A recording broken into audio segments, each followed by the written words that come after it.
I'd like to thank Dr. Cox for his remarkable speech, and I'd like to welcome Dr. Zarei to the stage, please. Thank you.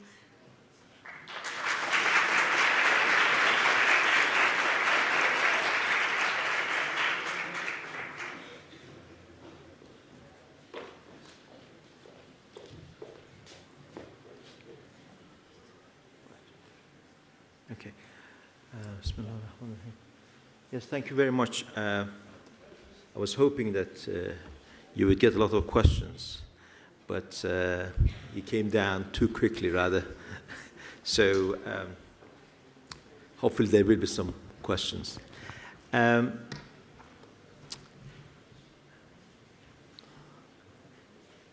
So what I'm going to talk about, basically, is healthcare in Iran, and I try to draw some historical lessons from National Health Service in Britain. As some of you know, I was trained in UK. I worked in UK for about 24 years. So essentially, most of my life, my working life, was essentially UK. So when I came back here about 4 years ago, that was at the beginning of a few months, I guess, beginning of the new health plan, Tarh Tahawul Salamat.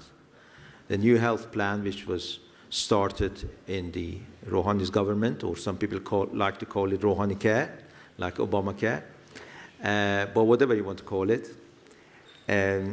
So this was quite a bold move, and I must say that, I don't know about you, but I probably was the most excited person when this program came, because I worked in NHS, National Health Service in the UK, where everything is free for patients, means diagnosis, visits, surgery, admission, everything's free.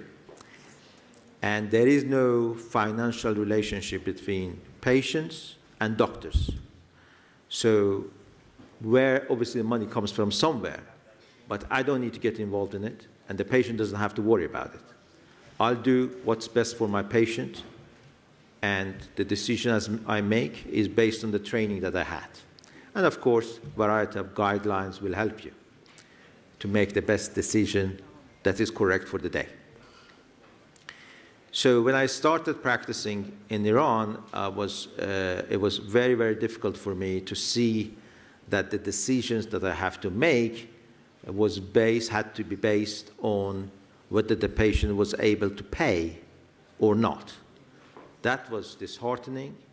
That I thought was inhumane, and it was extremely difficult for me to actually operate.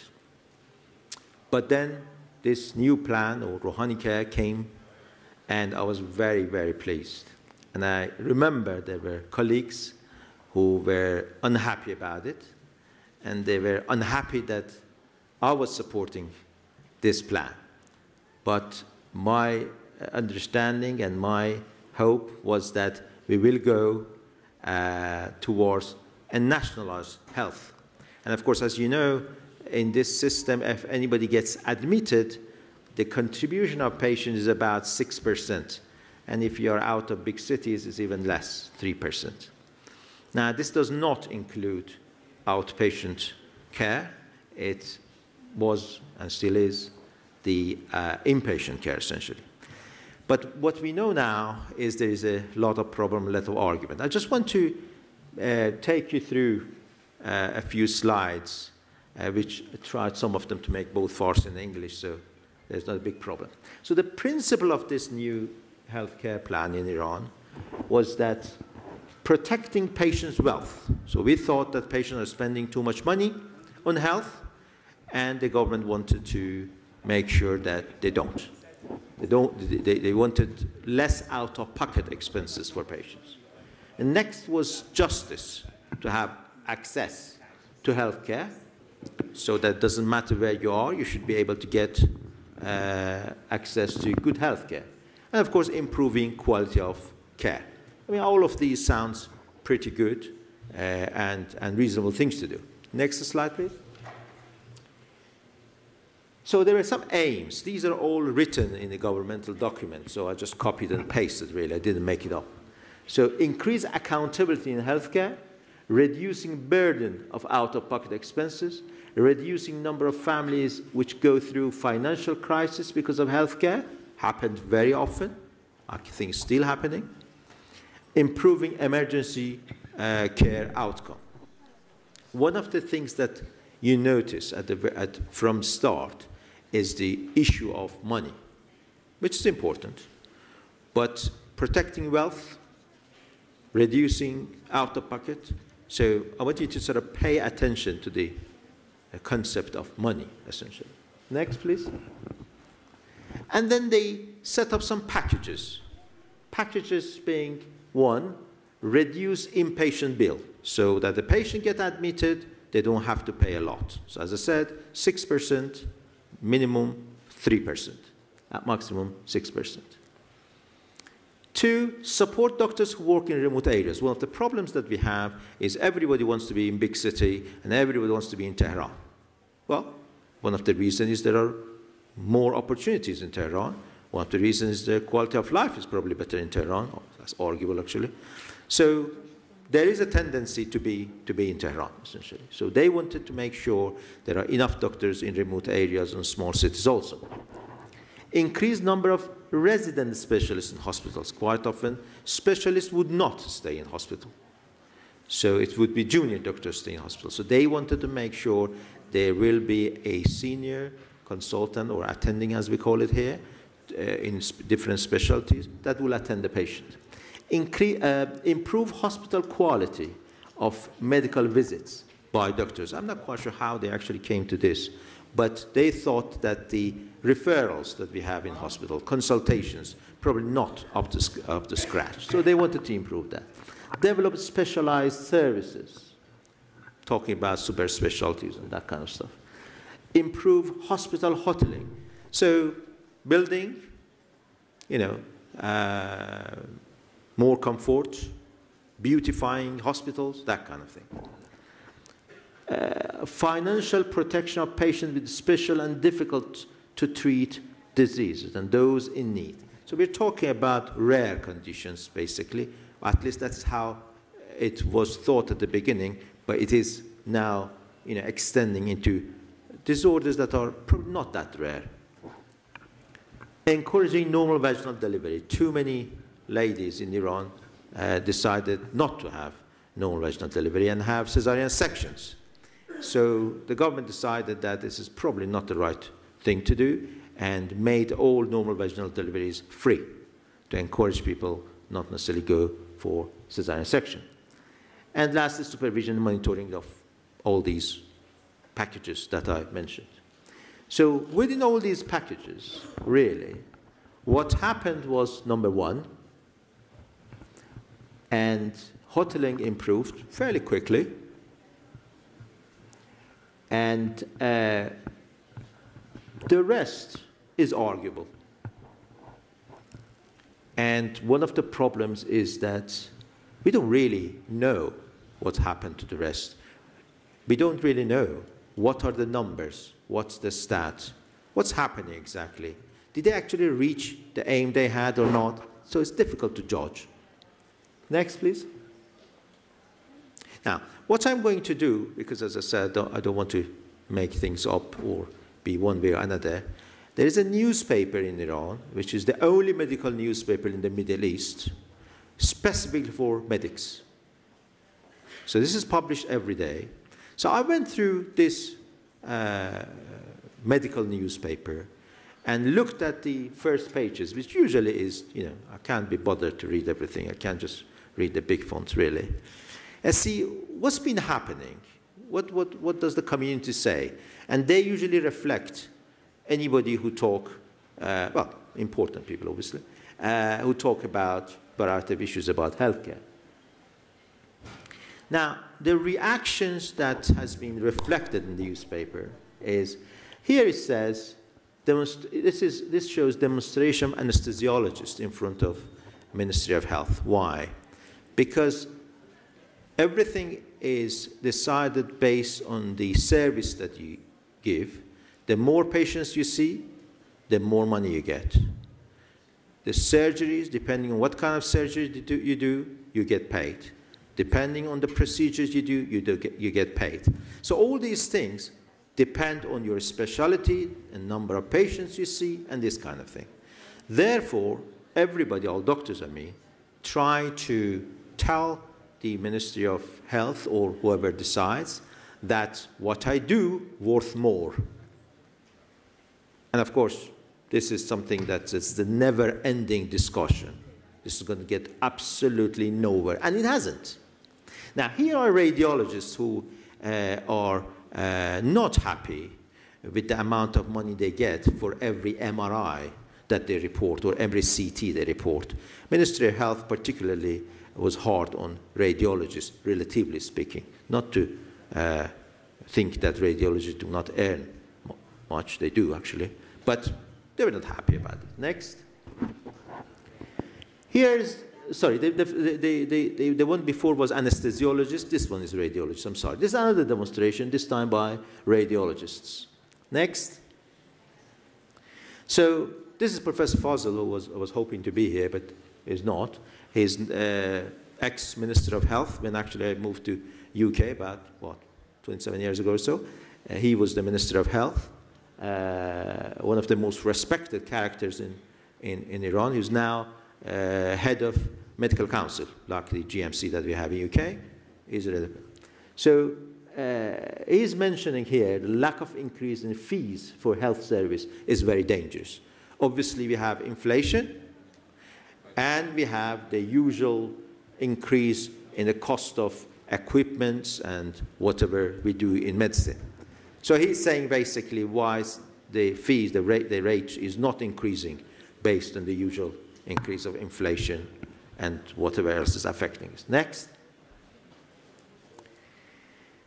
Fees for health services should be determined by government. So these are a bunch of doctors, basically, eminent doctors who say this to Parliament, saying that basically the government should decide on who gets how much and for what service. Next. Here is the Minister of Health himself who tells us that Tehran needs 3,000 more hospital beds. Next. Here is that Ministry of Health does not have due diligence and consult experts before executing their plan. So that is up there, one of the Member of Parliament's subcommittee, health subcommittee, who is complaining that Minister of Health does not consult enough and does not think about what he's doing before doing it. Next. Pharmaceutical company requests payment. The government owes a lot of money to pharmaceutical companies because they bought drugs, and nobody's answering them, essentially. So that's what pharma is complaining. Next.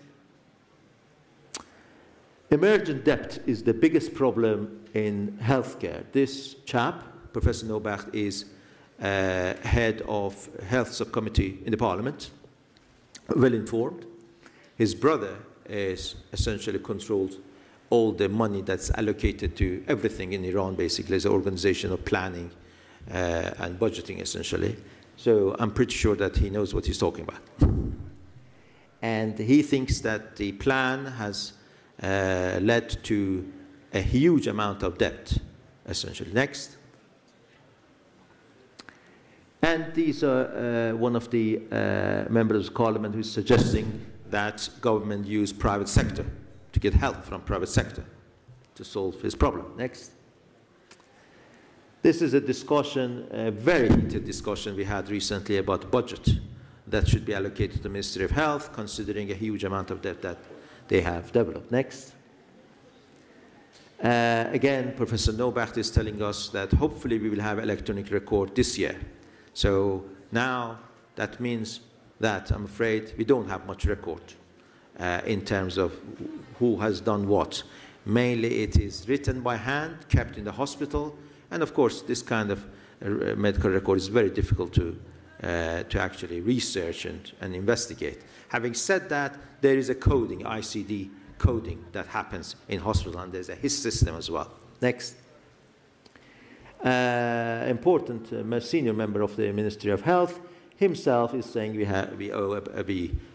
basically we'll have a budget deficit of 1.4 billion dollar, this year. So the Parliament did not agree with the amount that was requested by Ministry of Health. Next. This is the amount that is currently owed by Ministry of Health well, basically they should get it from the insurance. The state insurance company said they don't have it because the people didn't pay for the insurance, because over 11 million people got insured without actually paying much. So there is deficit. Next. And the minister himself is saying that taxation should increase and money should come from somewhere so that we give more money to the Ministry of Health. Next. And here's another senior member who is complaining that, in fact, the healthcare plan did not lead into justice, which was one of the main aims of the healthcare plan in Iran. Next. Another senior member of the community, head of nursing council, basically, is saying that accumulation of wealth and power in the Ministry of Health is the origin of social injustice. Well, this is one problem we have, and that is there is a considerable amount of conflict of interest, meaning that the person who decides on money, on fee, has himself invested interest in what he's deciding on, and therefore cannot be totally unbiased. Next. This is particularly interesting. I thought this is probably one of the best pieces I've come across. This chap is not a doctor, is professor of economics, and looked at the health plan, and this is what he says. Healthcare costs in the last 3.5 years is double that of 52 years before that. We have had severe conflict of interest in Ministry of Health, never had such degree of conflict of interest in our history. And statistics provided by Ministry of Health, he believes, is probably not very accurate. Next.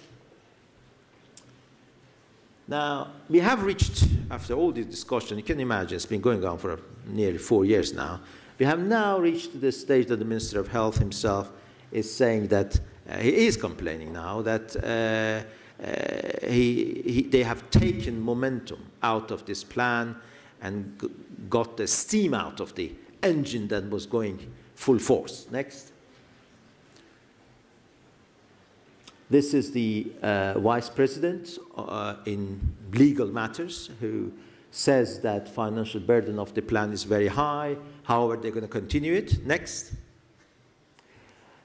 And I think this is the killer, in my view, that the minister himself now envies healthcare plan in neighboring countries after spending so much and investing basically so much capital, not just money, political capital. Next.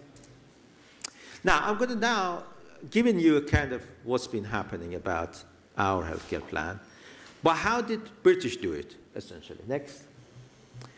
Now, the first thing that you notice was that the idea of having a unified medical service for everybody in the country started in 1901. It wasn't born overnight, basically. And then there was another report in 1942 when they recommended to have a comprehensive health and rehabilitation services. I'm sure Professor Wade would be very happy to see that the word rehabilitation was included even then. And then there was a chap who was appointed as Minister of Health in 1945, Aneurin Bevan, who became Minister of Health. Now, look at this time scale, and you will see something approaching 40 years of thought went into this. Our healthcare plan, from the time the new government came on power, from the time they started rolling new healthcare plan in Iran, was about a year. So a year of thought comparing to 40 years of thought. Next. This is Aneurin Bevan, one of my favorite characters, I must say. It's important to know who Aneurin Bevan was, because people who lead, they have characteristics, and their characteristics define them and define what they do. We are all like that. Our training, our education, our upbringing, everything lead to what we are, and we decide based on all those. Aneurin Bevan wasn't a doctor. He was son of a miner, a coal miner in Wales. I'm sure, again, Professor Wade would be very happy to hear that. And he lived in poverty. He knew how it was to live in poverty, not to have money, enough money for food, not to have enough money for healthcare. His father was a miner, as I said. His father died of pneumoconiosis, which was a disease often miners would get. And of course, malnutrition, lack of a lot of other things would be contributing. So he had a great drive to make this happen. And as he wasn't a doctor, he didn't have any conflict of interest. He wanted to do good for the society. Next. Now, this is one of the things Aneurin Bevan said. Illness is neither an indulgence for which people have to pay, nor an offense for which they should be penalized, but a most misfortune, the cost of which should be shared by the community. So this is how he thought about healthcare. Next. Now, this is the principle of NHS when Aneurin Bevan started it, which was the service should meet the need of everyone. The service will be free at the point of delivery. There will be no money exchange between doctor and the patient. No money, no financial relation, zero. The service will be based on clinical need and not ability to pay. If you have a clinical need, and that is a true clinical need, then it should be given to you free, wherever you are in the country. That was the principle. Now, compare that to the principle that we have in Iran. So it's all, I think, will make sense at the end. Next. Okay, can I have this movie? It's a clip of a speech by Aneurin Bevan, which I thought you better hear it from him rather than me telling you. Can you just run the clip, please? فیلم نشون میدین لطفاً؟ 2 دقیقه بیشتر است.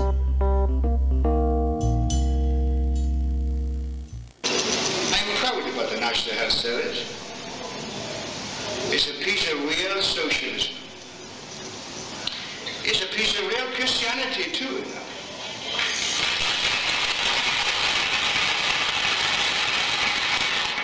We had to wait a long time for it. What I had in mind when we organized the National Health Service in 1946 to 1958, and remember when we did it, you know, you younger ones, this is immediately after the end of the Second World War. When we were asked, Winston Churchill then said, a bankrupt nation. But nevertheless, we did these things. And there is nowhere in any nation in the world, communist or capitalist, any health service to compare with it. Now, the National Health Service had 2 main principles underlining it.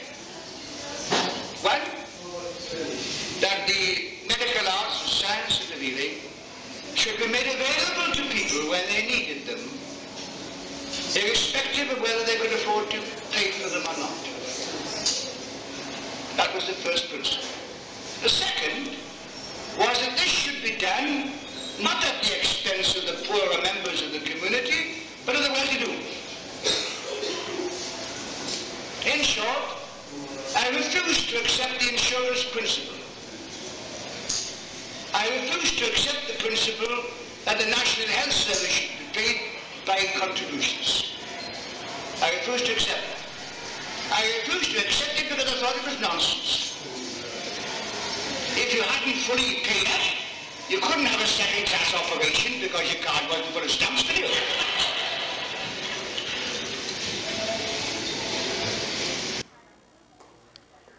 Yes, that was Aneurin Bevan. Of course, the quality of sound probably wasn't very good because obviously it was a long time ago. But you hear what he says. He does not agree with insurance. Insurance system is when you pay money, an amount of money, to an insurer, and the insurer will provide you a certain amount of service, free, or whatever the contract is, when you need it. But the problem is there are different insurers, different styles. So what happens if you don't have much money, you will buy insurance that's cheaper. And if you have more money, you will buy insurance that's obviously more expensive and give you better coverage. So he totally disagreed with insurance and said that there should be one insurance, that's the insurance of government that comes from the taxation, and that taxation governed by the government will go to national health. This is one of the big problems that we have now, because a lot of insurances are either refusing to actually pay, or they are saying they don't have enough money for the services that's being provided. So if you look at what, next slide please. If you look at what's happening is that everybody's complaining. The minister is not happy, the parliament is not happy, patient is not happy, the doctor is not happy, and you just wonder, who is actually happy in this plan? Because everybody is blaming somebody else for the failure that has happened. Now, I'm going to go quickly about how this kind of thing is prevented in NHS. There are multiple independent bodies that will oversee what happens in National Health Service in UK. Quality CQC looks at quality of care. These are independent body. Next.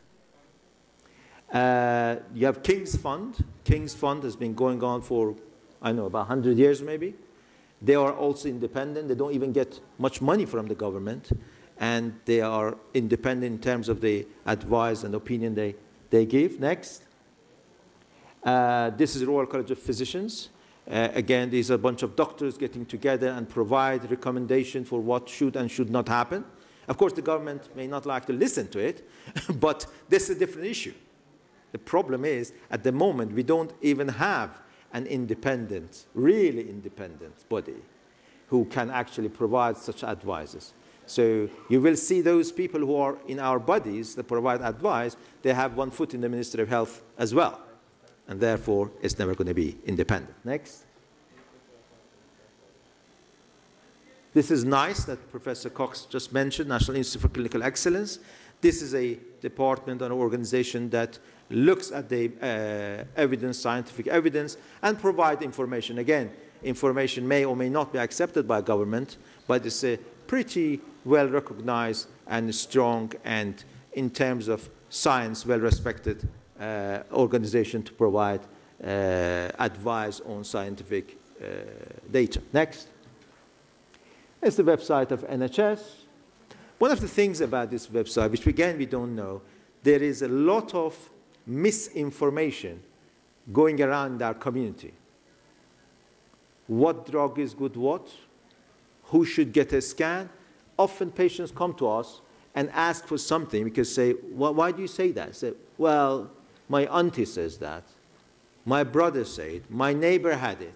So there is no independent source which is scientifically based that can provide information to people in Iran with a lay language, not with professional language. And this website, which is difficult to show here, there's a lot of information, what to do, what to eat, what not to eat, a recommendation that is accepted by the profession and is useful for the community. Next. Now, here I put this and realized that there's only 1% of people, doctors in UK, who are employed by university and academics. So academic medicine that we talk about is that 1%. The problem is in Iran, we don't know what percent because everybody is mixed. They're all on university, but we know, you know, not all doctors who are employed in university actually doing academic work much. They do more clinical service. Next. Now, this recently came out, this paper came out, which is extensive. I suggest you read it. I forgot to actually put the reference down there. But essentially, it's telling you that, say, in UK, for example, you know, 96% almost, only 4% of people only do private practice. 4% of doctors in UK only do private practice and do not work for government, essentially. Everybody else, they may or may not have private practice, but their initial appointment would be with NHS, meaning that they get paid by government. Now, it doesn't matter whether you are a psychiatrist, you are a heart surgeon, you're a neurosurgeon, you are a rehabilitation. It doesn't matter what specialty you are. You will get a specific amount of salary in UK, and that is dictated by government, right? But the thing is that, next, look, please. But the thing is that the amount of money that you get is actually enough to live comfortably. So you don't really need to do private practice, you know, unless you know, want to sort of, you know, splash money and do things. But you see, most people are happy with what they get. And this is across Europe. This is not only in the UK. But I have done similar survey, which I haven't actually put it up here. And I can tell you that the amounts on average the doctor gets, unlike what public thinks, is a lot less, and it's not adequate. It's not enough to live on. So really, we can't blame doctors to go and do private practice, because they don't get paid enough to live. And you know, people like doctors, judges, lawyers, police, that kind of thing, they should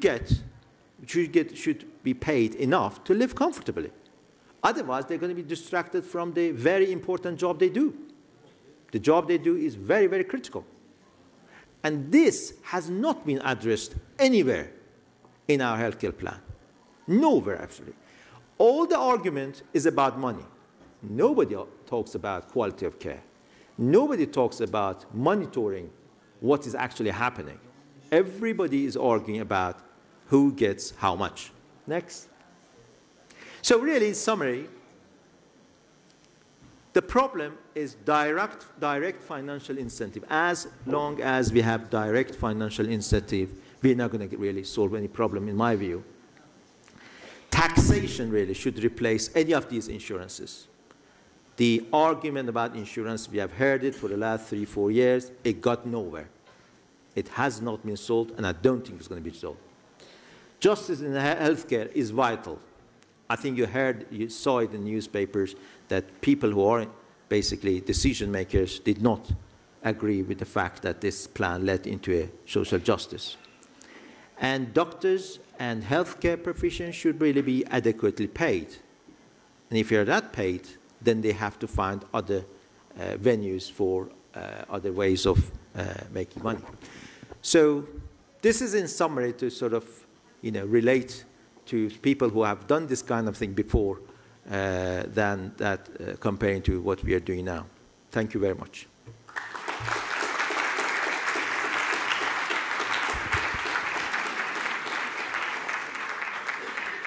Any questions before we go for a break? Don't know what was the timing. سوال هیچ کس داره؟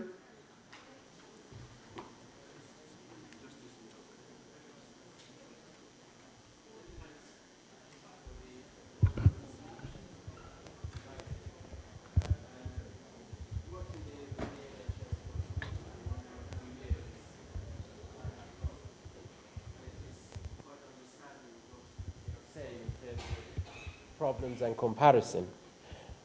And you're quite right. I think I'm a clinical pharmacist, senior clinical pharmacist in North Midland Hospital, partly working here, and I hopefully have a speech tomorrow which will be on antibiotic. I fully agree with what you're saying, but I think one of the points that we are not bearing in mind is the cultural approach. As a top consultant in NHS, your salary will begin from 90 to 120,000 pounds a year. Bankers, as you know, in UK are earning, my friend has got a sister who is a banker, and what she's earning as a bonus is in the region of 2 to 4 million pounds a year. Always there is a challenge where the medics are thinking, well, I'm earning about 120,000 pounds a year, which I have to pay 40% tax. The rest is going to be living on. I think the main issue is, I think, still in UK, medical professions are looking at their jobs and looking at the patient's welfare. I know many consultants who are living very, very modestly. Unfortunately, in Iran, the cultural approach is the more they earn, they want to earn more and more. I don't think until we don't actually see it from all different dimensions, I don't think we're going to ever, you're quite right in what you're saying in terms of it should be taxation. There isn't a proper system of taxation. Unfortunately, our system is relying on selling petrols and oils to the other part of the world and learn on that. But I think on the top of what you said, which I totally agree with, I think it is going to be a cultural approach as well for the whole medical team. I think that has to be looked into as well. Well, you're absolutely right. Cultural issues are very, very important, cannot be ignored and should not be ignored, really. But there's 2 points I want to make. One is that when NHS started by Aneurin Bevan in 1948, exactly, 5th of June 1948 it started. It wasn't an easy ride. I didn't want to get into that, there's not enough time. But if you look at it, he had hell. He went through hell, really. And the most important people who were against him, apart from Winston Churchill, who was against him, it was the body of doctors. The body of doctors, British Medical Association, which was the main body of doctors, did not agree with it because it was the same situation. People were making money. They would go to their private practice whenever they wanted. Very free, lovely lifestyle. So they didn't want it. But the thing is that what Aneurin Bevan did, and in my view is one of the British heroes really, is that he was a good example of governance, a government, the duty of a statesman, leadership. He recognized a problem in a society, he believed in it, and he saw it through. That kind of initiative, that kind of will does not exist. If our minister and our members of parliament can go and talk to newspapers on TV and complain of this and that, and they can overnight, less than a year, from the time government started, the minister was appointed until the plan started. If they can switch so quickly, I can assure you, changing culture in Iran by far easier than in UK. Change in UK happens very slowly, too slowly, kills you essentially, basically, you know. So, but in Iran, that's not true. Look at driving. If you look at the driving style, because I know people who have been involved in changing style of driving in Iran, high levels, they have done a wonderful job. Nobody would use seatbelt in Iran. It was a joke. Now, if I forget, my mother will tell me. That's what they have done. Police will stay in the middle of the road, will tell you to go between lines. That's what they have done, and they have done a wonderful job, in my view. We are far from perfect, but the point is, you got to have the drive, you got to have the incentive. If you come from a poor family, if you don't have a conflict of interest, then you will, and you have a leadership, of course, you have an art of communication, then you're going to do it. If you have got a private practice, if you got a few private hospitals himself, and then you have to make that decision, no, you won't. And that's the conflict of interest. You know, that's a major issue, really. But I'm pretty sure that can be done in Iran. It just requires a will. And I agree with you, that will at the moment does not exist. Do you think the Ministry of Health in Iran shouldn't be a medic and it should be somebody who's got a good managerial skills rather than a medic? I think it doesn't matter whether it's medic or it's not medic. Many Minister of Health in UK were not medics at all. That's not the point. The point is it should not have conflict of interest, one. It should have independent advisors, two. And it should really have the national interest in mind rather than interest of particular group or lobbies, that kind of thing. Difficult. Sol دیگه هست؟ Yes.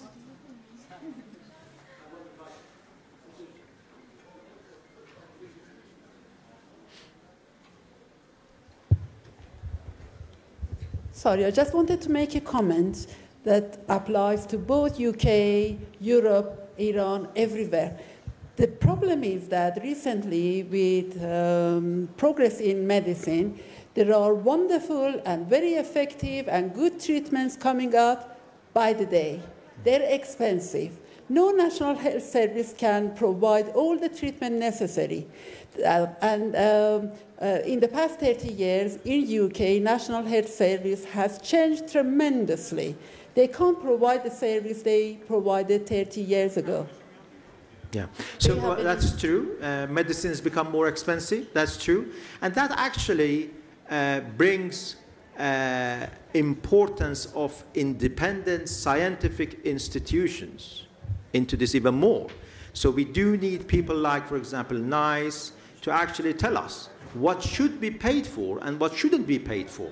We have to have an independent body to advise us. That is true. And in fact, I think this is one of the major difficulties that we have in Iran. We do a lot of investigations, completely unnecessary. And on the other side, we do not provide some of the important things for patients that should be covered by insurance, but it's not. So there got to be an independent body to draw the line. Yes, it's expensive. Who should get it? I'll give you an example. We have a collaboration with a group of Danish doctors in nuclear medicine in Odense, Denmark. They do a lot of PET scan. They have 8 PET scan in a city that is 250,000 population only. They have a catchment area of about 2 million. The number of PET scans they have in that little city is 4 times more than the number of PET scans that we have in the entire country. So they're doing, you know, top-notch job. However, if you look at the data of these people, because I asked them, obviously they have a national service as well, it is more cost-effective for a patient with cancer to have PET scan at the early stages than chest X-ray and MRI and variety of biomarkers. And they actually, I saw the data they show. And this is why government invested on it so much, because they are saving money. They decide very clearly who needs surgery, who needs chemotherapy, and who is not going to be helped by any of these. In this country, we go through radiotherapy, chemotherapy, whatever, even if the patient is not going to live for the next 2 months. These things should be explained to the patient to show what is beneficial for that patient, what is not. There's a program done by Nottingham NHS Trust where they actually gave this option to patients. They said, we can spend £20,000 a year for treating cancer or whatever. You're going to live 6 months if we give you these treatments. If we don't, you're going to live 2 months, for example. But you have an option. We can actually give these £20,000 to you to go on holiday. Go and sit at the beach. Enjoy yourself. Rather than have chemotherapy, lose your hair. And you know, a lot of people prefer the holiday. So we don't give that option to people. You know, you got to have a different view on treating, approaching patients, diagnosing patients. which we don't. Our practice is based on disease. We want to diagnose disease. Once we diagnose it, we want to give it the drug to him or her. We don't think about anything else. It's got to be patient-centered. What is it that patient wants? Not what Harrison says. I'm not going to mention Oxford Textbook Medicine for obvious reasons. Okay? So you read things, you pass the exam, but you got to think about, and this is why doctors are never going to be replaced. The human touch, essentially. You can put the differential diagnosis in the programs and come up with all the tests and everything, you know. But that clinical decision, that clinical judgment is never going to be replaced. Sorry, Brian. Well, the moment has passed, but I didn't want to prolong it at all now. But the point that was raised does introduce the dialogue of the pharmaceutical industry, which we haven't had, and at the risk of keeping everyone from coffee, we can't really go there. But a true dialogue with them at the highest level, I think, is going to be the way through. NICE and so on for the UK, of course. It's happening rather than demonising. And probably you could start with that pretty early, but it's not up to me to prolong the discussion further. I will tell you one little thing about Aneurin Bevan, as we may remember the famous quotation. How did he actually do it? Well, he said to the doctors he would stuff their mouths with gold, which is what he did do.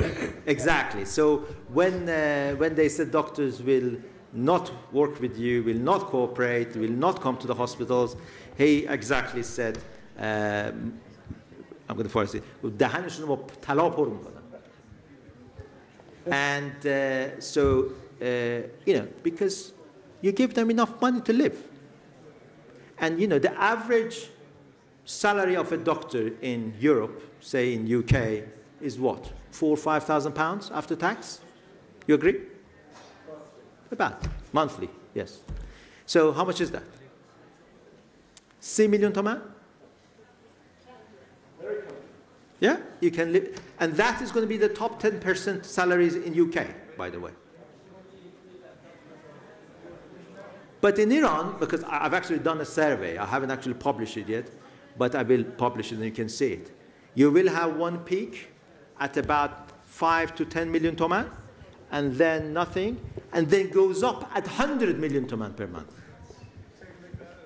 So why not just give, I don't know, 30 million toman a month for everybody and say, you sit here, see patients based on job description. But anyway, I don't want to prolong this because I know you get tired and you need to go and have coffee.